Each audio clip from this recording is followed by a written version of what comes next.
টাকা আমার আমার যখন ইচ্ছে হবে আমি দেবো, আমার ইচ্ছা না নেই দেবো না। ওখানে ওই সব কর্মচারীদের কোনো বলার নেই, এবং সেটা তাকে বুদ্ধিটাও দিয়েছিল অভিরূপ সরকার।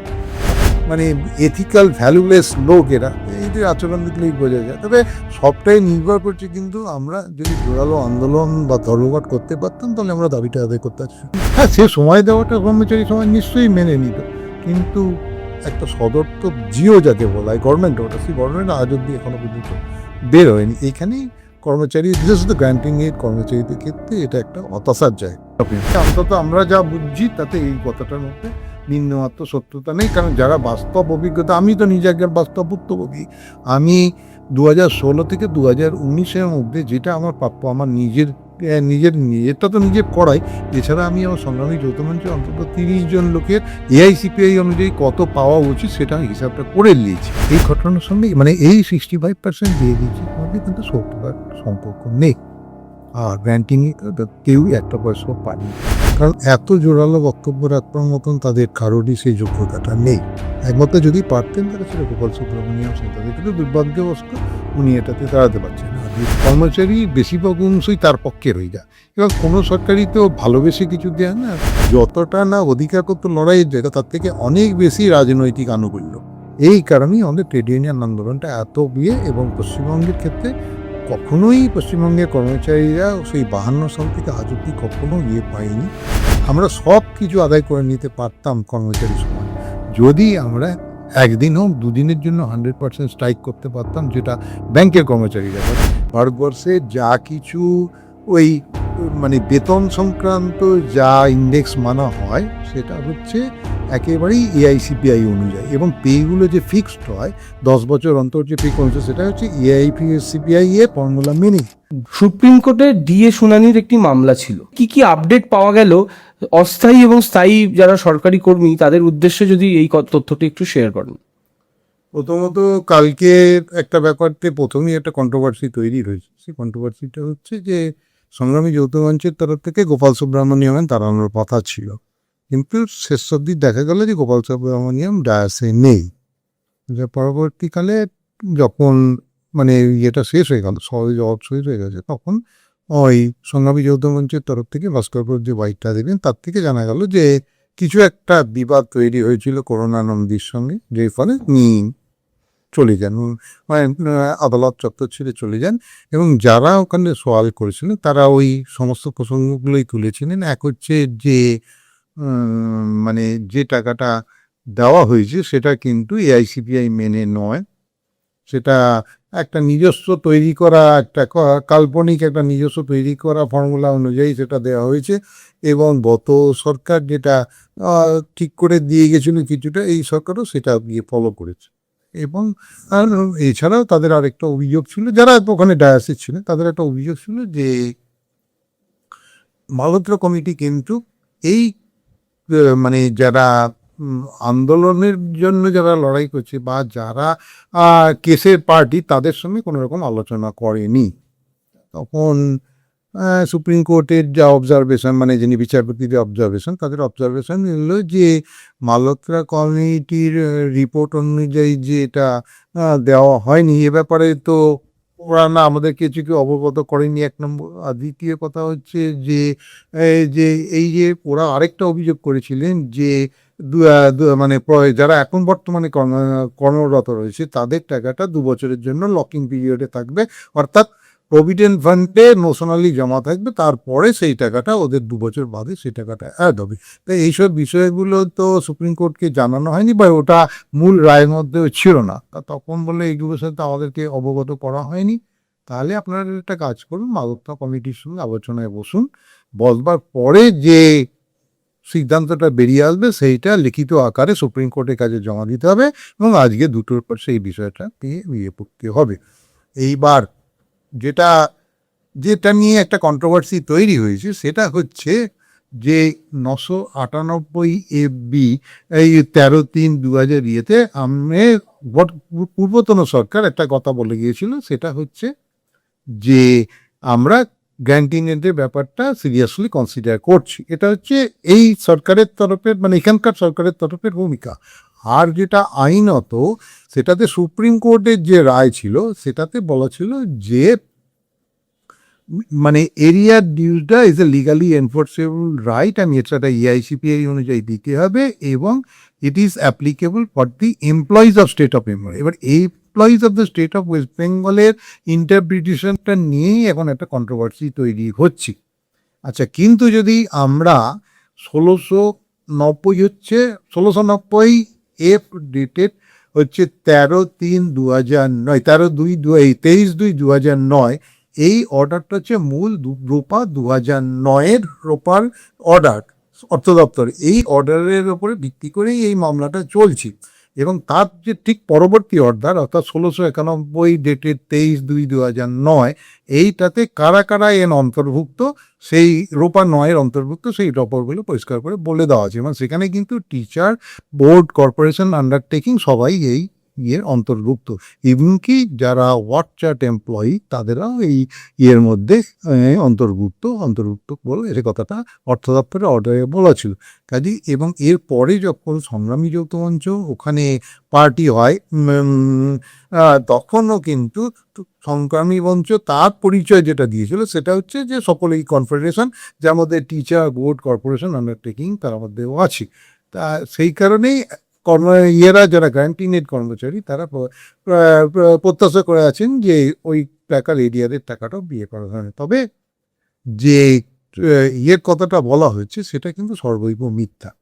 মানে প্রথম কথাটা হচ্ছে যে কলকাতায় যারা বসবাস করেন, KNC মানে কলকাতা মিউনিসিপ্যাল কর্পোরেশনের মধ্যে যারা বসবাস, অর্থাৎ যাদের পেনশন বা বেতনটা যাদের পিএন অ্যাকাউন্টস টু হচ্ছে ব্যাংক, এই মানে AG Bengal to PN accounts to bank, এই সার্কেলের মধ্যে দিয়ে ঘোরাফেরা করা মানে হয়, তারা কিন্তু এখনো পর্যন্ত পায়নি, একটা পয়সা কেউ পাননি, না পেনশনাররা পেয়েছেন, না কারেন্ট এমপ্লয়িরা পেয়েছেন, কেউ একটা পয়সা পাননি। আর ট্রেজারির ক্ষেত্রে যারা পেনশন হোল্ডার, কারেন্টদের তো দেবে না বলেইছে, সেটা লক ইন পিরিয়ডে থাকবে, কিন্তু যারা পেনশন হোল্ডার তারা পেনশন বা ফ্যামিলি পেনশন হোল্ডার তারা কিন্তু যেটা 1/1/2016 থেকে 31/12/2019 পর্যন্ত যেটা পাওয়া উচিত তার কিন্তু অ্যাকচুয়ালি তারা 43% পেয়েছেন।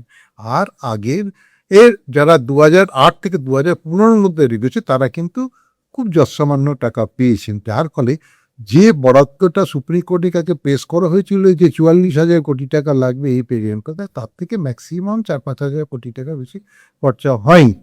কিন্তু কালকে কোর্টে সরকার পক্ষ বলছেন যে 65% প্রায় 60 কোটি টাকা উনি পে করে দিয়েছে। তো তার নেই, মানে অন্তত আমরা যা বুঝছি তাতে এই কথাটার মধ্যে বিন্দুমাত্র সত্যতা নেই। কারণ যারা বাস্তব অভিজ্ঞতা, আমি তো নিজে একজন বাস্তব ভুক্তভোগী, আমি 2016 থেকে 2019-এর মধ্যে যেটা আমার প্রাপ্য, আমার নিজেরটা তো নিজে করাই, এছাড়া আমি আমার সংগ্রামী যৌথ মঞ্চে অন্তত 30 জন লোকের EICPI অনুযায়ী কত পাওয়া উচিত সেটা হিসাবটা করে নিয়েছি। এবার সেক্ষেত্রে আমার 4,38,000 টাকা পাওয়া উচিত ছিল 2016 জানুয়ারি থেকে, আর 2019-এর ডিসেম্বর পর্যন্ত সেখানে আমি পেয়েছি 2,20,000 টাকা, মানে ওই 43% মতন পেয়েছি। এবং সবাই কিন্তু এই হারেই পেয়েছি, আর কোনো টাকাই 2008 থেকে 2015 পর্যন্ত একটা পয়সাও পাইনি। কাজেই কেউ যদি বলে থাকে যে রিটারিয়ট হচ্ছে, সেটা হচ্ছে ওই আমলাদের শিখিয়ে দেওয়া কিছু বুলি নিয়ে ওড়াচ্ছেন। ওনারা হয়তো নিজেরাও হয়তো অতটা বোঝেনও না বা অতটা ডিপেও ঢোকেন না, কিন্তু আমলারা যেভাবে তাদেরকে প্রিপ্রেজেন্ট করেন ওনারা হয়তো সেইভাবে বলেন। কিন্তু এই ঘটনার সঙ্গে মানে এই 65% দিয়ে দিচ্ছি কিন্তু 70 সম্পর্ক নেই। আর গ্র্যান্টিং কেউ একটা পয়সাও পানি। কাজেই গ্র্যান্টিং এর সংখ্যাটাই কিন্তু এই কর্মচারীদের সংখ্যার মধ্যে, মানে সরকারের এক্সচেকার থেকে যাদের বেতন হয় তার মধ্যে বেশিরভাগটাই হচ্ছে গ্র্যান্টিং এর কর্মচারী, ডাইরেক্ট সরাসরি সরকারি কর্মচারীর সংখ্যা খুব কম। এই যে গ্র্যান্টিনেট কর্মীদের নিয়ে যে একটা বিতর্ক তৈরি হচ্ছে, মানে কালকে শোনা যাচ্ছে যে জিপিএস এবং গ্র্যান্টিনেট কোন বিষয়টা আগে তোলা হবে এটা নিয়েও একটা ছোট্ট দ্বন্দ্ব দেখা গেছে।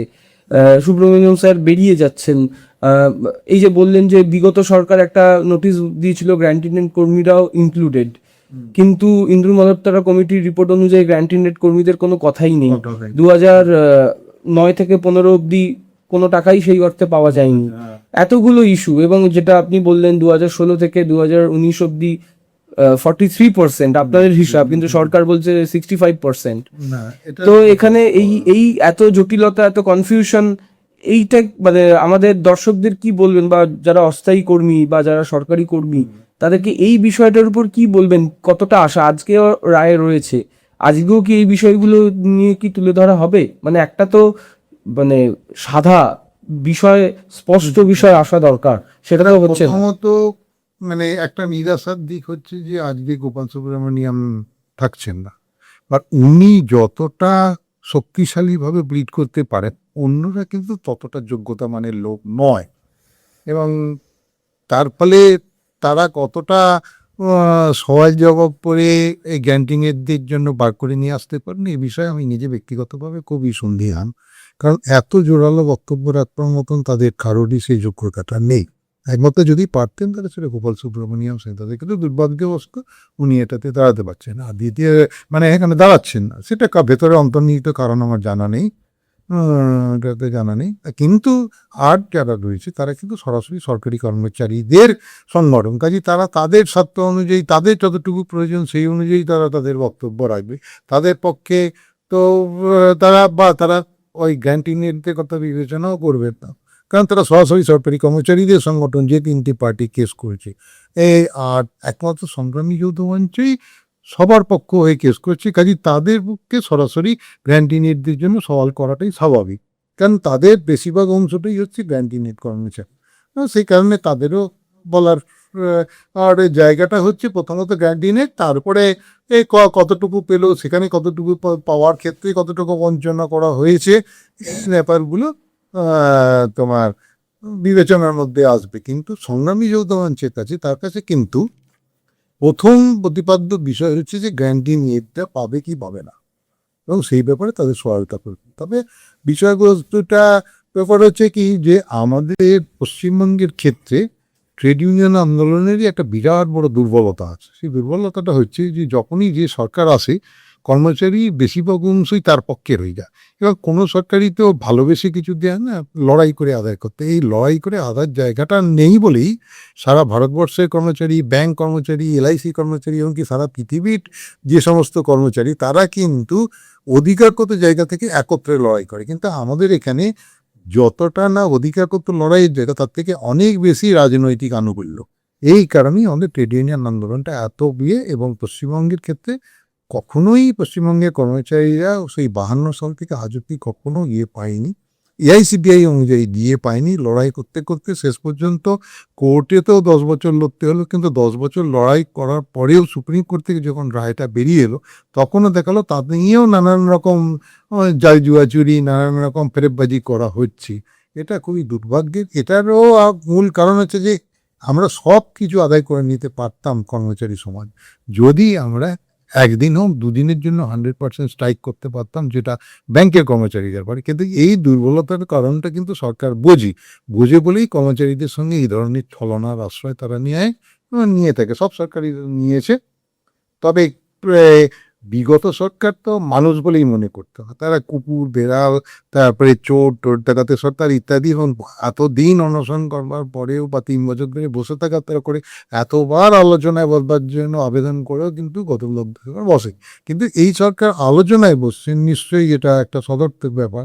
বহুবার সংগ্রামী যৌথ মঞ্চকে ডেকেছেন আলোচনা করবার জন্য মুখ্যমন্ত্রী, এবং এই আলোচনায় কি কথা উঠে আসছে? মানে আলোচনা হচ্ছে কিন্তু কোনো নোটিফিকেশন তো আসছে না। না, আলোচনাতে যেটা হচ্ছে, সেই আলোচনাতে কিন্তু আমরা আমাদের যে কটা লেজিটিমেট ডিম্যান্ড আছে, সেই লেজিটিমেট ডিম্যান্ডগুলো কিন্তু আমরা প্লেস করেছি। আমি নিজে ব্যক্তিগতভাবে কয়েকটা সেই মিটিংয়ে আমি উপস্থিত ছিলাম। আমলাদের সঙ্গে, মানে সর্বোচ্চ পর্যায়ে আমাদের অর্থ সচিব বা মানে সুব্রত গুপ্ত, যিনি চিফ ফিনান্সিয়াল অ্যাডভাইসার, তার সঙ্গে মিটিংও আমি উপস্থিত ছিলাম। সেখানে কি হয়েছে, আমরা আমাদের তরফের যে দাবিগুলো কর্মচারী পক্ষের যে যতগুলো দাবি আছে, ন্যায্য দাবি, সেগুলো মৌখিকভাবেও যেমন বলেছি এবং লিখিত আকারেও দিয়েছি, এবং তারা কিন্তু মিটিংয়ে বসে কিন্তু আমাদের প্রতিশ্রুতিটা দিয়েছেন, কিন্তু কতটা কার্যকরী করছেন সেটা তো বাস্তবে তার প্রতিফলন আমরা দেখতে পাচ্ছি না। এটাতেই ব্যাপারটা হচ্ছে। কিন্তু কেবলমাত্র যাদেরকে শাস্তিমূলক বদলি করা হয়েছিল সেই শাস্তিমূলক বদলির জায়গা থেকে তাদেরকে অধিকাংশই ফিরিয়ে নিয়ে আসা হয়েছে। এইটুকু শুধু আমাদের কাছে সরাসরি প্রাপ্তির ব্যাপার। আর যে বিষয়গুলো, সেই বিষয়গুলোর মধ্যে আমাদের ক্ষেত্রে অনেকগুলোই কন্ট্রোভার্সি তৈরি হচ্ছে। তার মধ্যে একটা কারণ হচ্ছে যে সরকার যদি সত্যি সত্যি আন্তরিকভাবে চায় যে আমি গ্র্যান্টিনজেন্ট কর্মচারীদের দিতে ইচ্ছুক, তাহলে সরকারের কাছে তো সহজ উপায় হচ্ছে যে সে রিভিউ পিটিশনটা সুপ্রিম কোর্ট থেকে তুলে নেবে। এবং এর আগে সরকার যে একটা অর্ডার করে গেছিল যে আমরা গ্র্যান্টিনেটের জন্য সিরিয়াসলি কনসিডার করছি, সেই অর্ডারটাকে মান্যতা দিয়ে একটা ফ্রেশ জিও ইস্যু করবেন যে হ্যাঁ আমি গ্র্যান্টিনেটে দিচ্ছি, হয়তো তবে সময় লাগবে। হ্যাঁ, সে সময় দেওয়াটা কর্মচারী সমাজ নিশ্চয়ই মেনে নিত, কিন্তু একটা সদর্থক জিও যাকে বলা হয় গভর্নমেন্ট অর্ডার, সেই গভর্নমেন্ট আজ অব্দি এখনো পর্যন্ত বের হয়নি। এইখানেই কর্মচারী, বিশেষত গ্র্যান্টিনেট কর্মচারীদের ক্ষেত্রে এটা একটা হতাশার জায়গা এবং অনেকেই হতাশাতে ভুগছেন এবং তার হতাশার প্রতিফলনও তাদের বিভিন্ন রকম মানে সোশ্যাল মিডিয়ার লেখাতে সেগুলো বেরিয়ে আসছে। এখন আমরা তো গড়পড়া গরু আগে কোনোদিনই সত্যি কথা বলতে দিয়ে পাইনি, কাজে আমাদের তো ওই ধৈর্য ধরতে হবে, আন্দোলন করতে হবে, সবই একসঙ্গে চলতে থাকে এই পর্যন্ত। দাদা আমি একদম শেষের দিকে চলে এসেছি। ইন্দুর মালহোত্রা কমিটি কালকে সুপ্রিম কোর্ট বলেছেন যে 3 সেপ্টেম্বরের মধ্যে কিছুটা বকেয়া টাকা পেমেন্ট করতে সরকারকে, এবং প্রতিটা ইউনিয়নের একজন করে লিডার থাকবেন যিনি ইন্দু মালহোত্রা কমিটির থেকে। কালকেই মিটিংটা হওয়ার কথা, মানে আলোচনাটা কালকেই হওয়ার কথা ছিল এবং এই আলোচনার যে সিনপসিস সেটা সুপ্রিম কোর্টের কাছে আজকে জমা দিতে হবে। সেই সিনপসিসের ভিত্তিতেই আজকে হিয়ারিংটা হবে। সেই সিনপসিসটা কি যদি একটু সিনপসিসটা তো আমরা জানতে পারবো না, যে চারজন শুধু ওই মিটিংয়ে উপস্থিত থাকবেন তারাই শুধু জানতে পারবেন, এবং সেটা যতক্ষণ না পর্যন্ত সুপ্রিম কোর্টের কাছে জমা পড়ছে ততক্ষণ পর্যন্ত ওটা তো এই থাকবে, রিজার্ভই থাকবে, ওটা তো বাইরে প্রকাশ করা হবে না। কাজেই আমরা বাইরের লোক এটা সম্পর্কে কোনো জানবার কোনো জায়গাই নেই, কোনো স্কোপই নেই জায়গার পিছনে। ওটা যা হবে এবং এমনকি সেটা বলাও হয়েছে যে সিনপসিসটা তৈরি হলো সেই সিনপসিসটা কিন্তু বুক বন্ধ খামি সুপ্রিম কোর্টের জাজিদের কাছে জমা দিতে হবে। কাজেই আমাদের তো জানবার সেখান থেকে কোনো স্কোপই। কি কি কি বুঝছেন আজকে শুনানি রয়েছে কতটা গ্র্যান্টিনেট কর্মীদের জন্য, বা এই যে 65%-এর জায়গাটা আমি বারবার তুলে আনছি, এটা একটা ডিবেটের জায়গা যে পাইনি সরকার বলছে দিয়েছি, এই জায়গাগুলো কি আজকের এই শুনানিতে কি সুরাহা হতে পারে? না, ব্যাপারটা হচ্ছে যে প্রথম কথাটা হচ্ছে যে এটা কতটা জোরালো এবং যুক্তিপূর্ণভাবে সওয়ালটা করা হবে তার উপরে অনেকটাই নির্ভর করে, 1 নম্বর। তবে মানে আমার একটা ব্যক্তিগত ভূমিকা হচ্ছে যে মানে কতটা পাওয়া উচিত ছিল আর কতটা অ্যাকচুয়ালি পাওয়া গেছে তার কিছু এক্সাম্পল আমি কিন্তু সংগ্রামী যৌথ মঞ্চের যারা এই কেসটা নিয়ে এগিয়ে করছে তাদের হাতে আমি তুলে ধরেছি। এবার সেইটা যদি প্লেস করা হয় তাহলে পরে সেখান থেকেই সহজভাবে প্রমাণিত হবে যে কত টাকাটা তারা অ্যাকচুয়ালি কত পার্সেন্ট টাকা পেয়েছেন। তবে মানে 65% দিয়ে দেওয়া হয়েছে, এটা একেবারেই এখন কারোর কাছে কোনো কর্মচারীকে যে ব্যাপারটা বিশ্বাসযোগ্য না। কে কোন পরিপ্রেক্ষিতে বলেছেন, তাকে কিভাবে ব্রিফ করা হয়েছে বা তাকে কিভাবে ডকুমেন্ট তার কাছে নিয়ে যাওয়া হয়েছে সেটা তাদের বিবেচ্য বিষয় বা তারা ভেবেছেন, কিন্তু আমরা যারা প্রত্যক্ষ কর্মচারী বা প্রত্যক্ষ পেনশন হোল্ডার আমাদের বাস্তব অভিজ্ঞতা বলছে যে আমরা 16 থেকে 19-এর মধ্যে যে পিরিয়ডটা সেই পিরিয়ডে 43% পেয়েছি, মানে টোটালটা ধরলে ওই 12%, মানে টোটাল যে আমাদের প্রাপ্য হয় এআইসিপিএম তার হয়তো 12% আমরা পেয়েছি। এটা হচ্ছে আমাদের বাস্তব অভিজ্ঞতা। এবং তার সাথে আর একটা জটিলতাও রয়েছে যে state index and all India index, state index, সেই জটিলতাটা কি ওখানে কেটেছে? প্রথম কথাটা হচ্ছে যে স্টেট ইন্ডেক্স বলে কোনো ইন্ডেক্স আজ পর্যন্ত কোনোদিন ছিল না, কোথাও নেই ভারতবর্ষে যা কিছু ওই মানে বেতন সংক্রান্ত যা ইন্ডেক্স মানা হয় সেটা হচ্ছে একেবারেই এআইসিপিআই অনুযায়ী, এবং পেগুলো যে ফিক্সড হয় 10 বছর অন্তর যে পে কমিশন সেটা হচ্ছে এআইপিএসসিপিআই এ ফর্মুলা মেনে নির্বাচন, সেখানে স্টেট সিপিআই এর কোনো ব্যাপার না। আর দ্বিতীয় কথাটা হচ্ছে যে স্টেট সিপিআই এ মানে এআইসিপিআই এর বদলে বেঙ্গল সিপিআই এ কর্পোরেট কোনো নেই, তার কার সুযোগও নেই, কারণ এই সংক্রান্ত কোনো লেজিসলেশন কিন্তু তৈরি হয়নি, পশ্চিমবঙ্গের কোনো তৈরি হয়নি, ভারতবর্ষের কোথাও সেটা তৈরি হয়নি। হয়তো অনেকে দিতে দেরি করে কিন্তু ফর্মুলাটা তাকে ওই ইএসিপিআই ফর্মুলায় মানতে হয়। এবং রাজ্য সরকারও কোনোদিন এই কথাটা বলতে পারবে না যে আমি ডিআইসিপিআই বিএমএল সিপিআই অনুযায়ী দিয়ে এসেছি, এই কথাও কোনোদিন বলবে, কারণ সেখানেও তার যখন ইচ্ছা হয়েছে মুখ্যমন্ত্রী মমতা ব্যানার্জি তখন তো বলেই ছিলেন, আমার যখন ইচ্ছে হবে টাকা আমার যখন ইচ্ছে হবে আমি দেবো, আমার ইচ্ছা নেই দেবো না। ওখানে ওই সব কর্মচারীদের কোনো বলার নেই, এবং সেটা তাকে বুদ্ধিটাও দিয়েছিল অভিরূপ সরকার আর সরকার। এবং তারা এই ধরনের উচ্ছৃঙ্খল আচরণ করার সুযোগ পান, কারণ তারা নিজেরাও ব্যক্তিগতভাবে অভিরূপ সরকার লোকেরা নিশ্চয়ই কোনো রকম কোনো নিজের পার্সোনাল বেনিফিট ড্র করে। কারণ যে লোকটা নিজে কেন্দ্রীয় সরকারের এআইসিপিআই অনুযায়ী ডিঙি পাচ্ছেন, তিনি বলছেন রাজ্য সরকারের কর্মচারীদের দিয়ে দেওয়া উচিত না। মানে কতখানি এথিক্যাল ভ্যালুলেস লোক এরা, এদের আচরণ দেখলেই বোঝা যায়। তবে সবটাই নির্ভর করছে কিন্তু আমরা যদি জোরালো আন্দোলন বা ধর্মঘট করতে পারতাম তাহলে আমরা দাবিটা আদায় করতে পারছি, এটা করতে পারছি না বলেই আমাদের ব্যর্থতাই জন্য আমাদের এই বঞ্চনাটি হচ্ছে মেন কারণ। আর যেটা কথা বলছেন যে ওই আপনার ওই লকিং পিরিয়ডের কথা যেটা হয়েছে, সেটা কিন্তু সুপ্রিম কোর্টের রায় প্রথমে তো কোনো জায়গায় বলা ছিল না যে এটা একটা লগ ইন গেছে, এটা নবদিল্লিতে আরো এই কথাই বলা ছিল। এই যে লকিং করাটা এটা থেকে কারা বললো, মানে তদানীন্তন রাজ্য সরকার, তৃণমূলের রাজ্য সরকারই তারা এই প্ল্যানটা, এই অর্ডারটা বার করে গেছিল। কিন্তু তবু কর্মচারীরা মেনে দিয়েছে, আর এবং টাকাটা তো ঢুকবে অন্তত। কিন্তু করতে গিয়ে দেখা গেল যে ফর্মুলাটা দিয়ে এটা বিরাট বড় চিটিংবাজি করেছে। কিন্তু আরো দুঃখের বিষয় যে পরবর্তীকালে যে সরকার এলো তখন কিন্তু ওই চিটিংবাজি ফর্মুলা অনুযায়ী আমাদেরকে টাকাগুলো দেওয়া হলো, কাজে সর্বক্ষেত্রে অন্তত ডিএ এরিয়ারের মামলার ব্যাপারে সামগ্রিকভাবে কর্মচারীদের যে মনোভাব সেটা কিন্তু হতাশাজনক। এটা অস্বীকার করার কোনো জায়গা নেই। আমরা সবাই তাকিয়ে, নিশ্চয়ই আপনিও তাকিয়ে আজকে কি শুনানি হয়। আজকে খুব গুরুত্বপূর্ণ একটি দিন। এর মধ্যে আরেকটা খুব গুরুত্বপূর্ণ বিষয় আছে, সেটা হচ্ছে যে আগামী 22 তারিখে এই মামলার অন্যতম বিচারক সঞ্জয় কারল অবসান নিচ্ছে। তার ফলে নতুন বেঞ্চ তৈরি হয়ে আবার হওয়া সেটা একটা অথই জলের ব্যাপার। কাজেই আজকের যদি কোনো রকম সিদ্ধান্ত না হয় তাহলে পরে কিন্তু বিশেষ করে গ্র্যান্টিনেড কর্মচারীদের ক্ষেত্রে কিন্তু অনেক দুঃখ অপেক্ষা করছে। এইটা বলা যায়।